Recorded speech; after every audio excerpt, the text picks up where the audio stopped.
YouTube, Yeah. which obviously has its own problems, but I shall forge forward. Okay, Charles Moscowitz, thanks for joining me, everyone.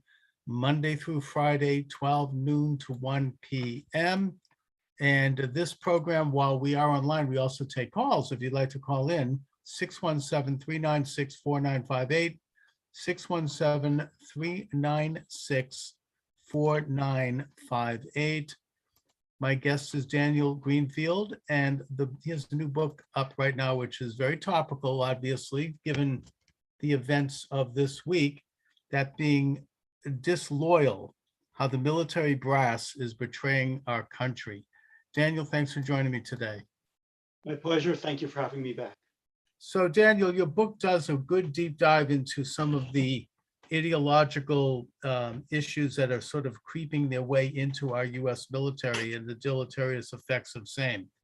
But before we go there, I'd like your comments on the news of the day. I mean, this is a news-driven program. We have a complete debacle in Afghanistan, an utter retreat where you have upwards of 10,000 American citizens, American allies, interpreters, their family, their wives, their children being left behind, being told they have to hide, in other words. And we're talking about the takeover by a brutal regime that, beheads men and enslaves women and, engages in all kinds of atrocities. And you also, the other unspoken story about this is this rapid retreat and this disgrace has involved leaving behind military technologies, tanks, helicopters, ammunition, all sorts of things, which will probably end up falling into the hands of the communist Chinese, given the fact that China has not closed their embassy in Kabul and that they seem to be stepping into the power vacuum. So that, combined with their tweet recently threatening Taiwan and noting that Taiwan can expect the United States to stand by them about the same way we stood by Afghanistan. We are sliding into a more dangerous world thanks to this installed regime. That's my thoughts. What are yours? That's a very good summary. The Chinese decided to back Pakistan. Pakistan is the sponsor of the Taliban. Before all this, you actually had the leader of the Taliban making an official visit to China, meeting with the Chinese Foreign Minister Wang Yi, who called the Taliban a significant military power. So China is backing these guys all the way. Iran is also involved. So a lot of the American military equipment, we spent $90 billion equipping the Afghan army, depending on the various tribal affiliations. Some of it went to Iran via the Hazaras in the Afghan military. Some of it went to Uzbekistan, which is more okay. A lot of it is in the hands of the Taliban. The Taliban are going to resell the equipment to anybody who comes for it. Right now, they don't need that much military equipment. It never really made that much sense in Afghanistan. Our military just thought it made sense. They're going to resell it to every Islamic terrorist group in the Middle East and in North Africa and around the world, which means all this stuff is going to end up biting us in the ass. It's probably going to be used to kill Americans. We saw this during Obama's illegal invasion of Libya. Those weapons ended up literally everywhere, including in Israel and Southeast Asia. These weapons are going to be the same thing on a massive scale. This is going to be a massive open air arms market in Afghanistan. Every terrorist group is going to go there. That means they're more likely to restart the training camps. All this is really bad news. Right. And also with Obama, the very haphazard withdrawal from Iraq, which led to the development of ISIS. And I think that while it is not necessarily a bad idea to withdraw from these countries, I actually would support that. It has to be done in a way that protects the lives of Americans and American allies and American technology and American military hardware. And, with some level of backing of our allies as we leave. It doesn't have to be the way it's been done. And my understanding is that President Trump had in place a plan to withdraw from Afghanistan.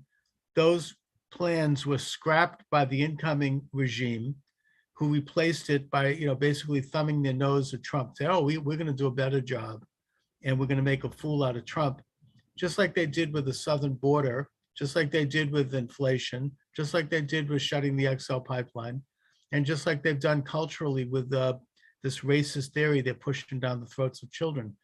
And the whole thing is imploding. It's a disaster, obviously.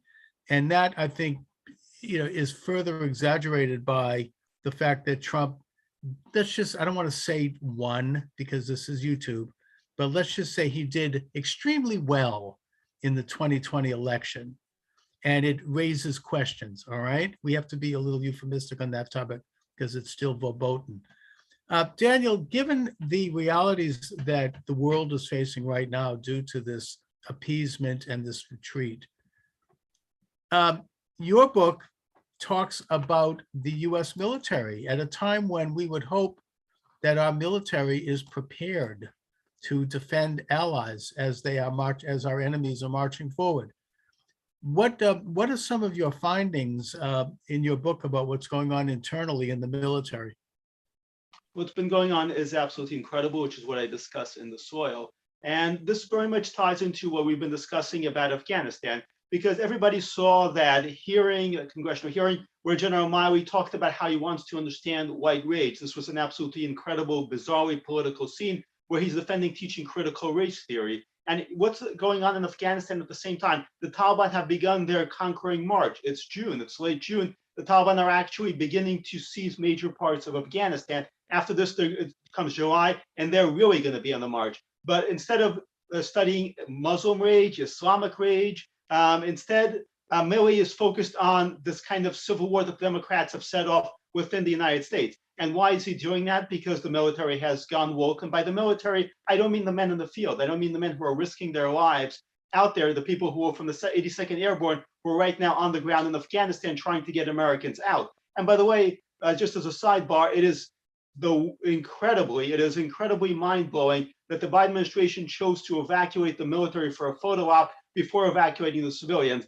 The scale of irresponsibility here is amazing because it is the job of the military to defend civilians. The Biden administration reversed that as they've reversed so many other things. But this is what's going on in a woke military, a military that began going woke during actually the last year of the Trump administration. You had the Black Lives Matter riots going on, and the military leaders, beginning with Milley, issue a stand down. They say that we need to fight systemic racism. They start unleashing these critical conversations, which is just another form of struggle sessions in which Black service members are encouraged to accuse the military of racism, to accuse America of racism, and white service members are encouraged to likewise confess that they're suffering from unconscious bias and to denounce America. This is Marxist stuff. It starts going on in the military. It only keeps getting worse once Biden comes into office because all this is an attempt to fit in with the new regime, the new administration.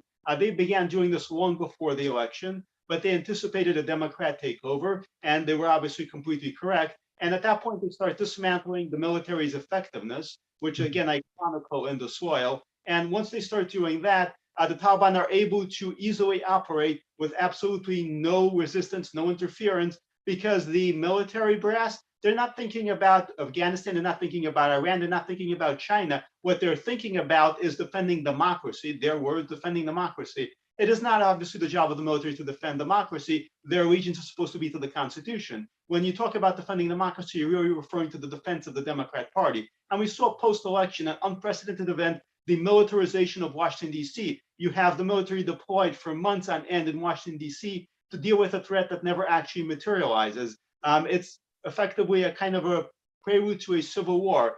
Meanwhile, the Taliban, of course, have their own plan. They're growing in strength.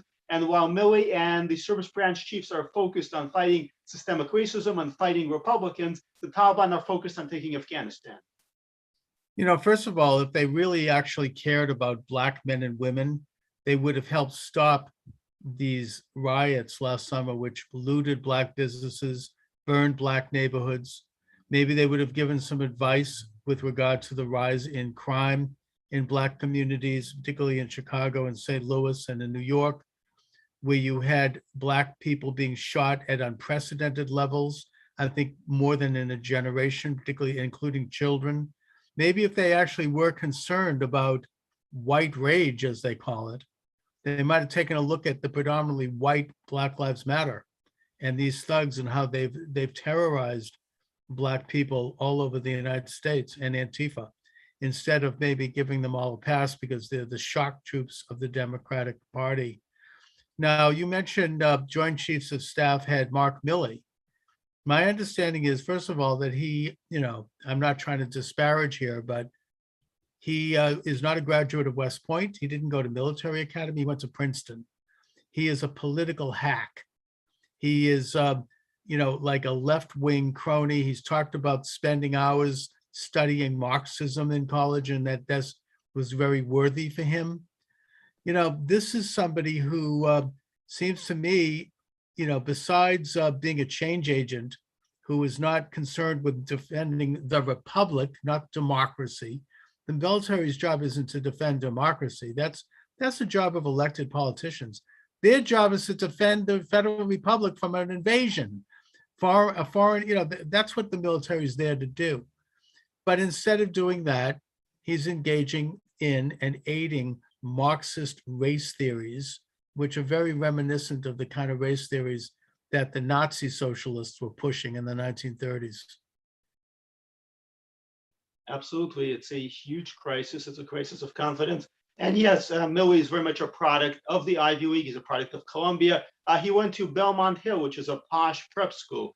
This is not a guy who came out of the streets. He looks the part of Patton, but he is absolutely not Patton. And, the left is good at finding these guys who are the perfect type to pass themselves off as whatever they need to be. Corporate heads, military leaders, and people often are fooled by appearances. They're taken in by somebody who sounds tough, who looks tough, who seems like he fits the part of a general, even though there's absolutely nothing inside except cynical calculation. And this is what's happening to our republic.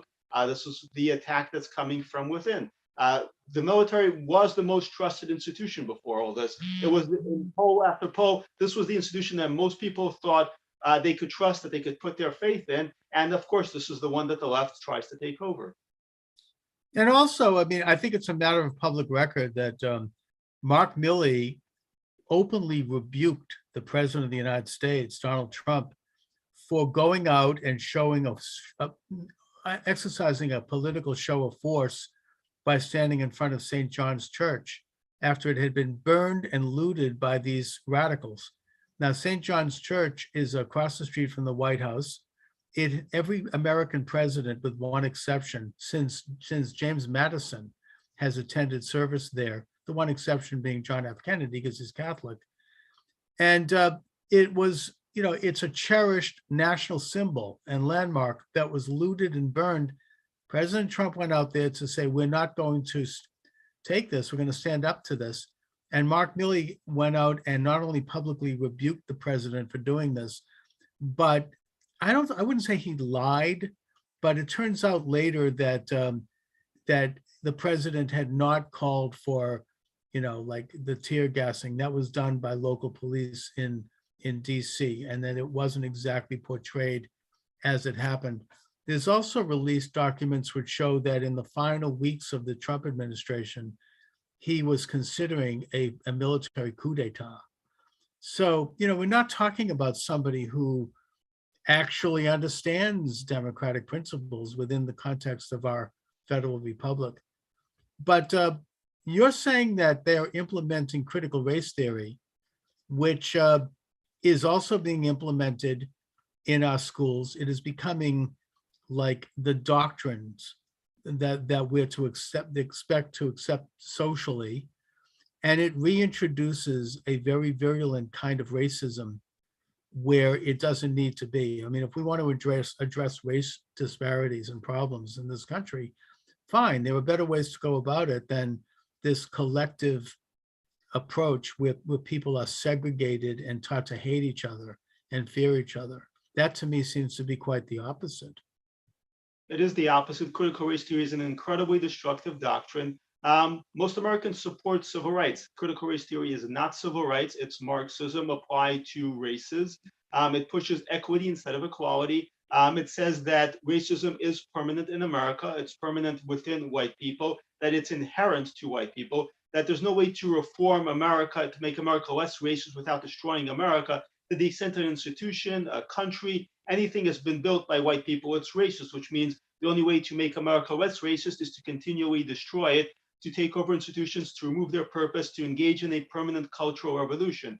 White people themselves can never actually stop being racist they can just surrender power to people of color. And I'm using their terminology here. America was racist from its onset. It is always going to be racist until we transform it into whatever utopian Wakanada they actually dream of. Instead of actually encouraging people to get along, to leave racial hatred behind, they actually feed, they encourage racial hatred. They say that it is, of course, right and proper to hate white people because white people are racist. It is right and proper to hate America because America is racist. And any racial disparities are always evidence of white racism. Since there will always be racial disparities, I mean, that's life. There's always going to be racism. There's always going to be proof that America needs to be continually, fundamentally transformed. And that's just a perpetual revolution. It's an argument for we need to constantly overthrow America. It's an argument for perpetual race war in place of perpetual class war. Well, of course, they're not promoting anything that would actually improve racial equality, like, for example, economic investment, opportunity, promoting the coherent family, promoting religion, belief in God, promoting education that teaches young people how to think properly and on their own cognitively, instead of just being sitting there getting like propaganda. And, you know, I mean, it's interesting. The other day, I happened to be driving in Cambridge, near where I live. I live in Boston. And I saw a lot of people out holding Black Lives Matter signs. They were mostly elderly white people, wealthy people. This is, you know, Cambridge is not, you know, a fairly rich neighborhood. You know, these people don't know Black people. I mean, they haven't offered anything to actually help people get ahead in the world. I don't know what it is that they believe. It's more like a cult. And that's in a sense what this whole thing is, the critical race theory. It's like collective insanity. It's a form of psychosis, actually. When you go back to the first Black race riots in America, which is over 100 years ago, they were organized by white communist activists for very obvious reasons. Their goal was to divide America, and their goal was to recruit what they saw as a potential fifth column, which was Black people. So the origin of these kinds of race riots and this kind of organizing, it's over a century old. It is very much part of a calculated strategy to create racial unrest in order to bring down America. Before they were organizing Black race riots, they were organizing white race riots, most notoriously the draft riots by Democrats during the Civil War, particularly in New York, which actually burned the Black orphanage, killed a number of Black people. So this is part of the playbook. They don't care whether they organize Black race riots or white race riots. They care about the fact that they're undermining America, and they will use any tool that they need to do so.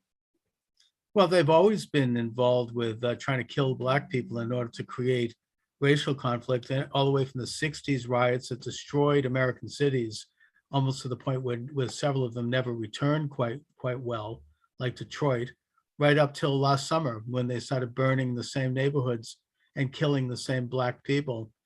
And you know, it has always been a part of this really insane artificial dialectic to divide people based on race. But your book, Daniel, focuses on the military and what's gone on there. I think that the American military is one of the first public institutions to racially integrate after World War II on an executive order issued by President Truman on the advice of a general at the time, Eisenhower. And that the entire military structure ever since has been dependent on racial integration, racial cooperation, racial cohesion between people in the military in order to create the proper morale and esprit de corps to be able to conduct a war. Now they're using that institution as the first line of redividing people based on race, recreating race conflict where it doesn't exist, and to the degree it does, it can be mitigated more quietly and more locally and, you know, on a one-on-one basis instead of totally transforming the institution. And it's not really coming at a good time. They're all focusing on creating these problems at a time when Afghanistan has imploded. There's new threats of war against Israel. Already Israel's had a war. This wouldn't have happened under Trump. The Russians are amassing troops on the Ukraine border. They have driven the US Navy out of the Black Sea. You've got Cuba imploding. You've got Venezuela. I mean, China is rattling a sword at Taiwan. I mean, if Taiwan is attacked, that's going to be an international disaster for this country and for the world. You know, we're not talking about This is a country of, I think, 50 million people.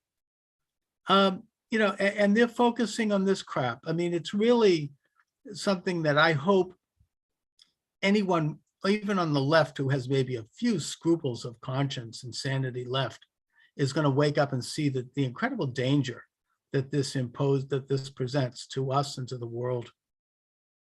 You would hope so, but the left fundamental principle is that the only war that matters is the war at home. The only war that matters is civil war, because the enemy is within, because the enemy is the right, it's the reactionaries. So they're focused on this. They're focused on cultural transformation in America to the exclusion of everything else. And as you've said, this is a very dangerous situation. If China actually successfully takes Taiwan, which they've made it very clear they intend to do, they would actually cause a great deal of harm to our IT industry. They control a lot of the chip manufacturing. At that point, I mean, we've seen device prices go up, the prices of various models. We've seen a situation with cars where they've gone up because of chip shortages. It's going to happen on a much larger scale. Iran has the potential to choke off our oil supply. Again, we're already seeing $6 gas. And for example, in LA, we're seeing $3-4 gas in places where that's a lot of.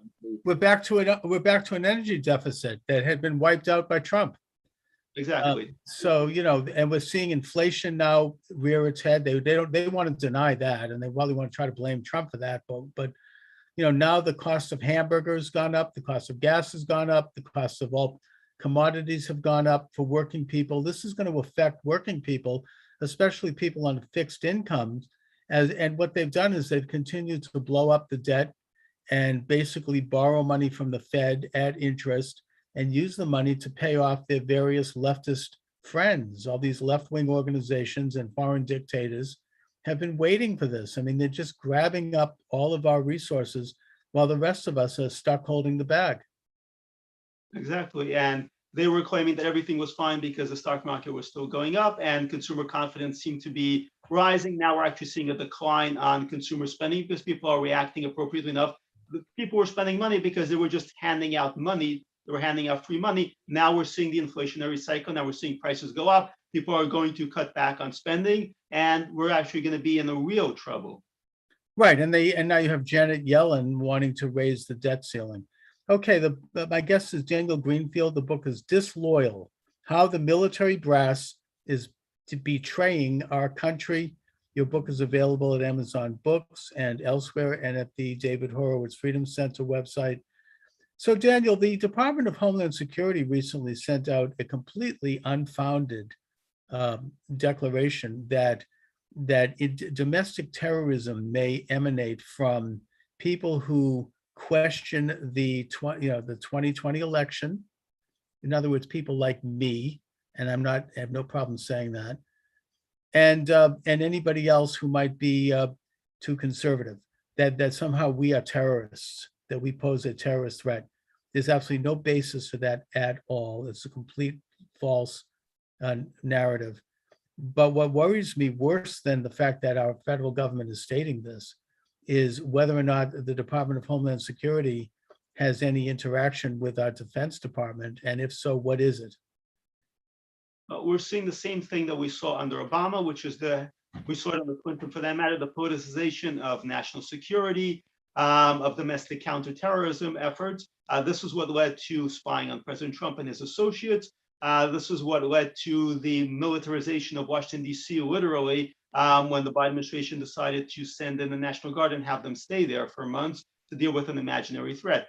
This is very much coming out of Biden's appointees on the National Security Council. This is a National Council that has completely miserably failed in Afghanistan. Their recommendations in Afghanistan were an absolute disaster. There's actually calls even from some Obama people that they should actually resign because they failed badly. Yet they're pushing the stuff, they're pushing the claims that the real threat is coming from Americans, it's coming from conservatives, it is coming from Trump supporters, it's not coming from Islamic terrorists. And one of the things that's going on is Islamic terrorists are very much still active in the United States. There are regular plots that are being broken up by the FBI. It's just the media does not cover it. The politicians don't talk about it because it's not politically convenient. Now we might actually see some more discussion of it. But the reality is the terrorist threat is coming from the same people it was coming from all along. The national security establishment, though, has been corrupted. It was corrupted under Obama. It's far more corrupted now under Biden. because the same people were enlisted to push these false smears about President Trump. And then they're now doubling down, they're tripling down, they're manufacturing this threat that's coming urgently from Trump supporters, from people who question the 2020 election, and people who question whether the policy in the handling of the pandemic was legitimate. Will be people who actually don't want to go see whatever left-wing movie of the week is playing. The bottom line is they're creating this manufactured threat to justify political persecution of their opponents. They're not dealing with the real national security threat. And we've seen this play out in the last year and the contrast between what happened in Afghanistan and what's happening in this country. And also, the other aspect is that now that Afghanistan has been turned into a caliphate, and now that the Islamic terrorists have control over huge, caches of American military technology and materiel, I don't think I'm going too far out on a limb to suggest that a next phase may be that some of these same people, and by the way, I understand that one of the first things the Taliban did was release many thousands of people from prison who had been, in some cases, at Gitmo previous, that we're going to see them infiltrate and, in fact, walk across the border that has been swung open. Now, if people don't believe me, there's plenty of video out there. Ben Berkwan is a good reporter who's filming the border. ALEXJONES, let's not mention his name, is filming at the border in Texas, as are his people. And you can see that people are streaming in unchecked, mostly men. They're not, putting aside the fact that they're not vaccinated and they're probably spreading the virus, we don't know anything else about them. Are they connected to drug cartels? Are they connected to Islamic extremist groups? Where are they coming from? What are they setting up, sex trafficking and child trafficking and all the rest? We don't know that because they're not checked. They're just pouring into the country. So, I think that these factors need to be considered. One of your colleagues at the David Horowitz Center, Peter Schweitzer, I just heard a comment from him. He's a great researcher. He shows how Biden, as vice president, actually told the Secret Service not to accompany him to several of his trips to China, where he flew there along with his son, Hunter Biden. And yet, the Secret Service did accompany him everywhere else. He was vice president of the United States. So President Trump was accused for 4 years in a very bizarre conspiracy theory of somehow being an agent for the Russians. Might this not bring up questions about Biden maybe being an agent of the Chinese? Certainly he's entangled. He's entangled with communist China. He's entangled with Iran. One of his big bundlers is a member of the Iran lobby. He's got a guy on his NSC who was a bundler for him, who had been effectively working for Qatar. So the only question is which country gets the greater share of Biden? Biden is like a corporation, and you have one of these spreadsheets, 34% China, 21% Iran, so on and so forth. The thing is that Biden has always been for sale. This is true of a lot of our Democrat elites, unfortunately. And Republican, by the way. It's not just Democrat. Yes, but it's been really outrageous where you've had these family businesses, for example, with Harry Reid, with the Clintons, and it was just so open and blatant. I mean, all politicians in DC are for sale, Democrat or Republican, but with Democrats, they've created this kind of family business repeatedly. We saw this among political elites where you were just, the Reid family was basically running a family business. Kerry's stepson was also in business with Biden's, with Hunter Biden. It's absolutely incredible. Along with Whitey Bulge's nephew. Yeah. Well, yeah.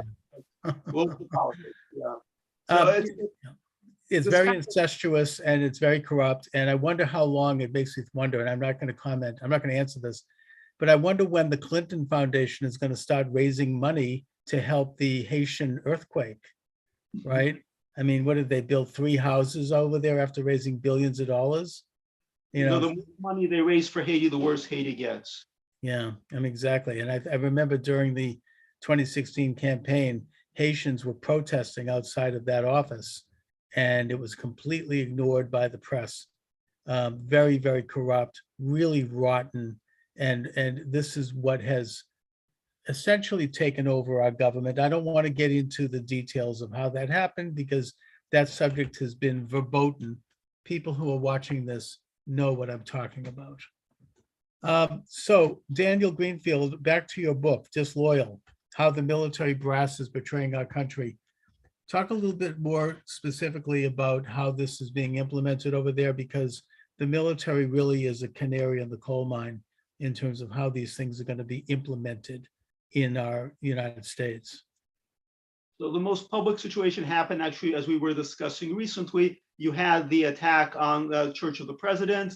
You had the White House Gatehouse being burned. That's during the night. The next day, President Trump makes his walk. He insists that General Milley accompany him. General Milley agrees to do it because this guy is a careerist. He is out for himself. And right now, President Trump is in office. He looks likely to be reelected. So he goes along with it. The media really hits Milley very hard at that point. We've already kind of gone into the smear campaign that they wage. Milley and a lot of the service branch chiefs immediately reverse course.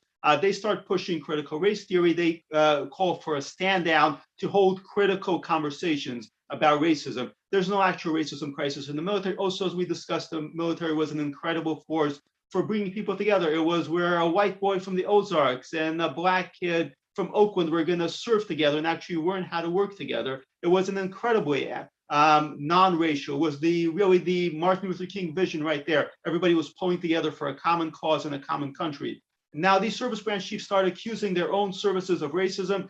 They start holding these sessions in which officers are expected to act like community organizers to guide service members through these so-called critical conversations in which Black service members say that America is incredibly racist, and white service members are supposed to listen and say that they might be suffering from unconscious bias and internalized racial biases.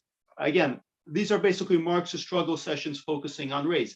This is what they unleash. It is still actually underway now, but a lot of the rot here actually goes back to the Clinton administration. As usual, it goes back to the Obama administration. And under the Obama administration, they began radicalizing the military quite a bit. Under the Clinton administration, they set the stage for it because previously within the academies, and the academies are service branch academies, like the Naval Academy, this is where the officers are going to come from. This is their training ground. This is going to teach them about the larger world, about their larger duty. And before that, you had the professors who were teaching there were themselves members of the military.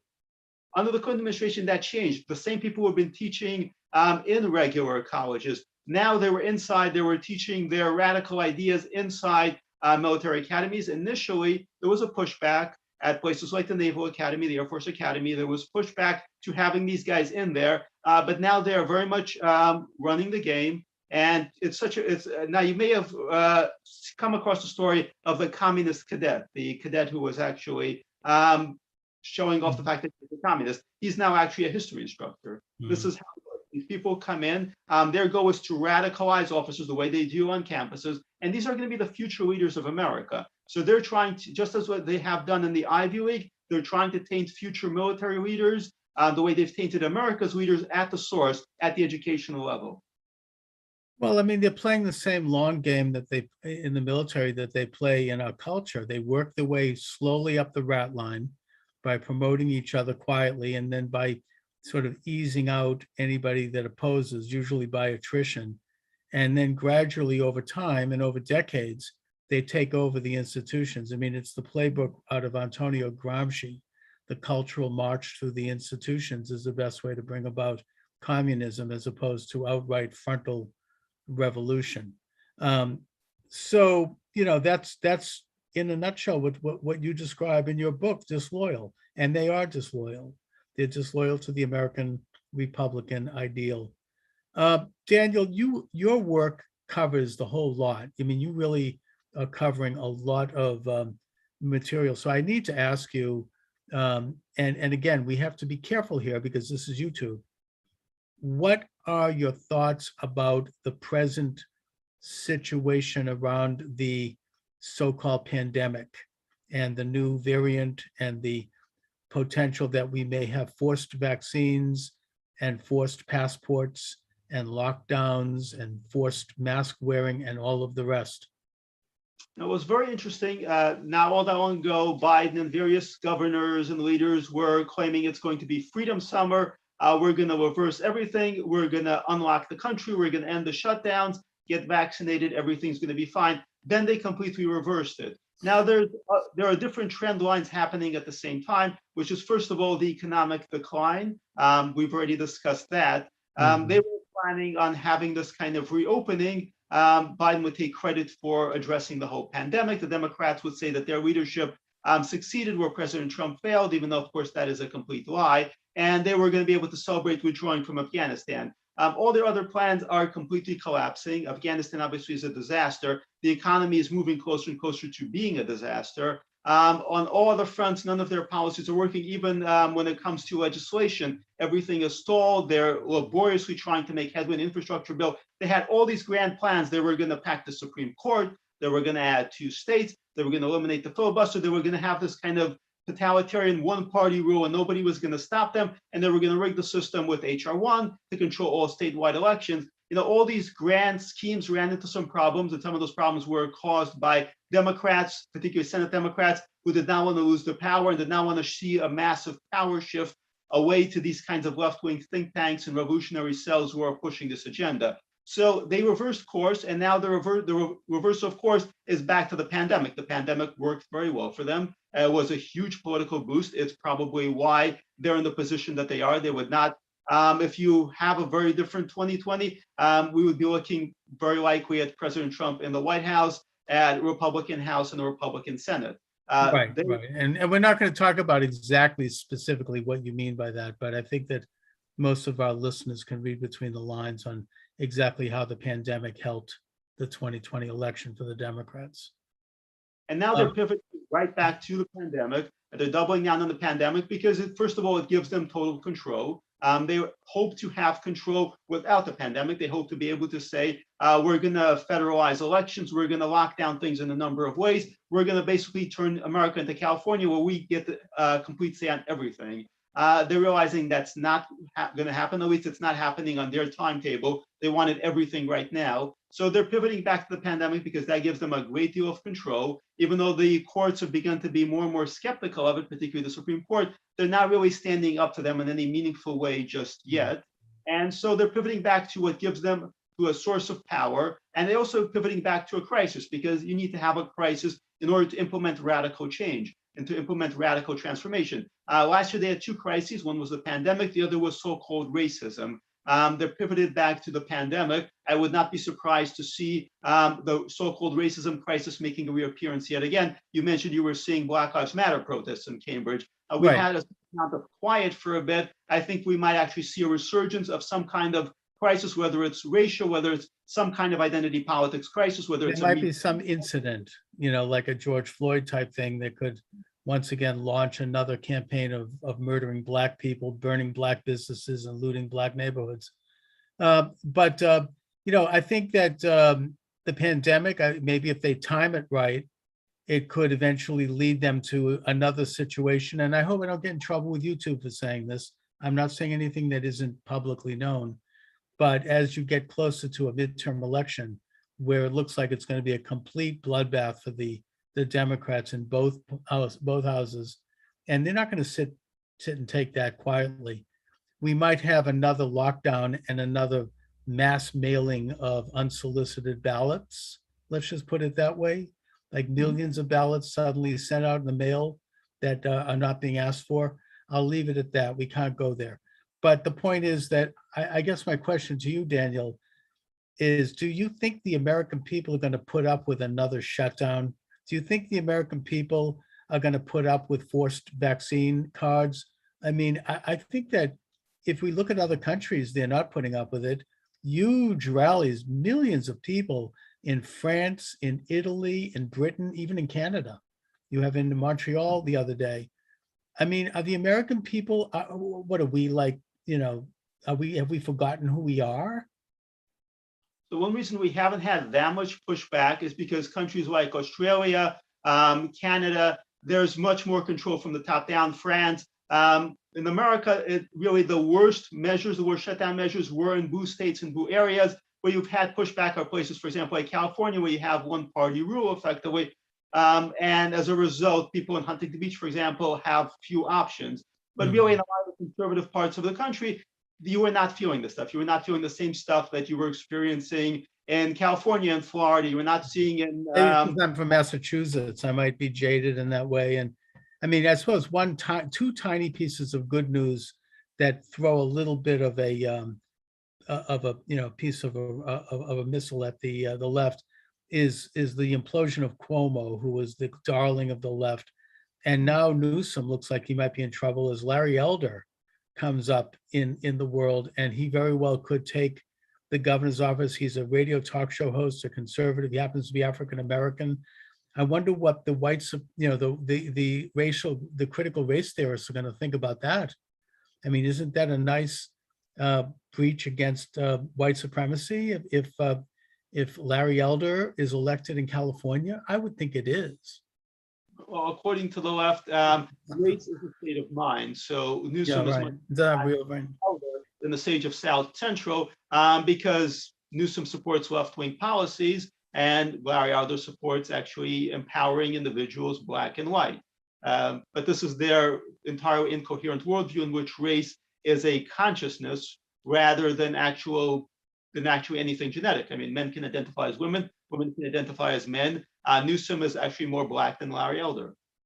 Right, and obviously they use the critical race theory, the tools of the critical race theory, which is microaggression, to put a microscope on anybody that doesn't genuflect to the left.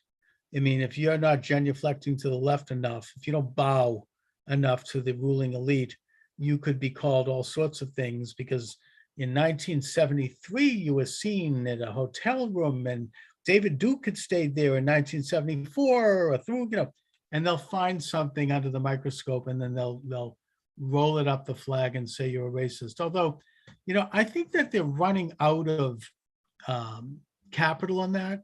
I don't think the American people are buying that. I think that they can see the falseness of it, and that the media, which is completely the enabler of it, that they're sort of imploding at this point. And you've got alternative media coming up, and you've got people rejecting them based on ratings.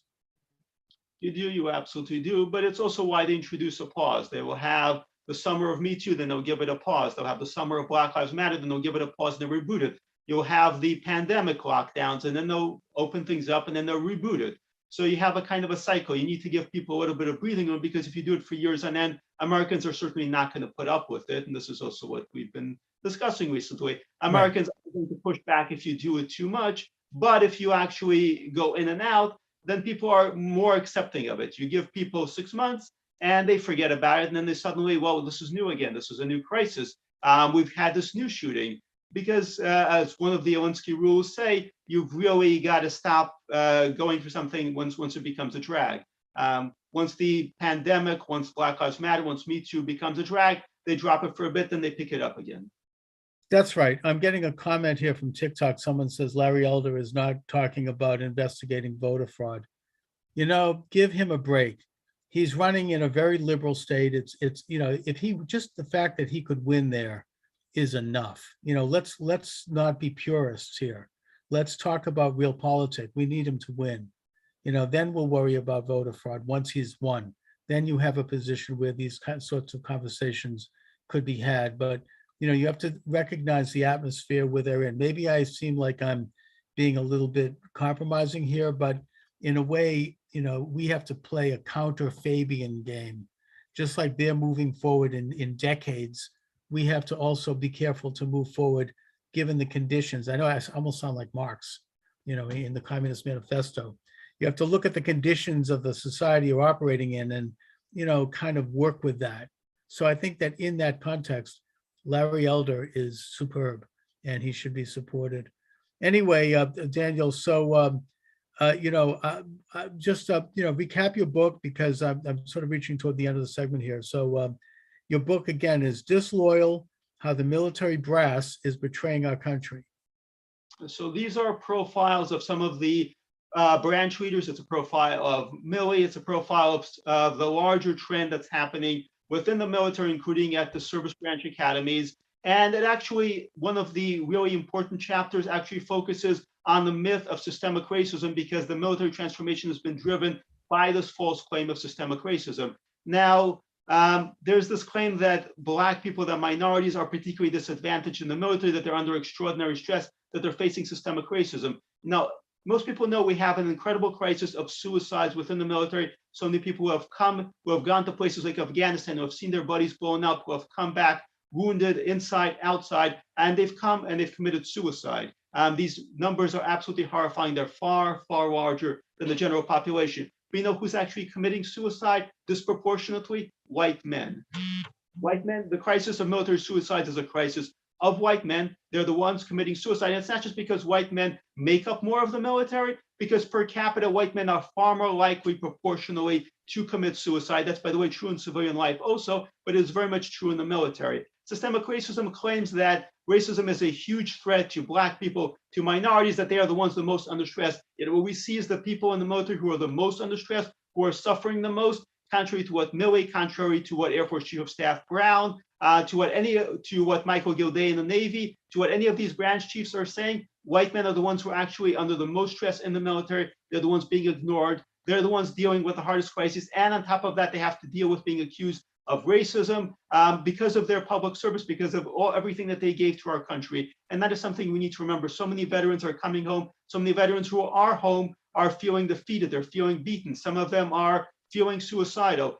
We need to reach out to them. We need to do what we can for them. And we need to defeat the myth of systemic racism that people like Milley are pushing, because that just drives them further away from our society, from feeling like they made a valuable contribution, from feeling like they're men of honor. You know, it is a real crisis. I've done some interviews recently on that, and you know, they're being fed a pack of lies about racism, and on top of what is already a terrible stress and a terrible trauma. And as far as racism, I just want to conclude by saying that you know, while it certainly does exist in this country today, there is no better time to be a minority if you want to succeed and you want to take part in the great blessings and benefits of being an American. There is no greater time, no greater opportunity. I mean, if you want to talk about who is Black, Donald Trump was the first Black president in that sense. I wonder if the racial theorists would see that, because he really led the way toward a renaissance and toward a development of the Black community, and he was a natural ally of Black people. So, you know, we need to have Black people wake up and know this, and know that people are not against them for being Black. This is just a lie. You know, we want to see everyone in this country achieve their level of success whenever possible. So anyways, Daniel, let my listeners and viewers know where they can get your excellent book and your website, etc. So Disloyal is available through the David Horowitz Freedom Center. You can go to frontpagemag.com. Disloyal is right there. It's on the sidebar. You can read it there. You can download a PDF, or you can order a booklet if you want a print copy. But there are plenty of options. And this is a project we're going to continue working on. We're continuing to scrutinize what's going on in the military. I've got a piece coming up discussing just how the military was focusing on all the stuff on diversity as the Taliban were taking Afghanistan. So this is a project that is ongoing. We're going to continue scrutinizing this, and thank you for helping bring attention to it. Thank you. And of course, the David Horowitz Freedom Center and Front Page Magazine are really must views. I look at the Front Page Magazine regularly. It's a source for me, and I would urge my viewers to check it out. It's very valuable. Daniel, thanks again, and I'll talk to you soon. Thank you very much, sir. A pleasure, and thank you for everything you do.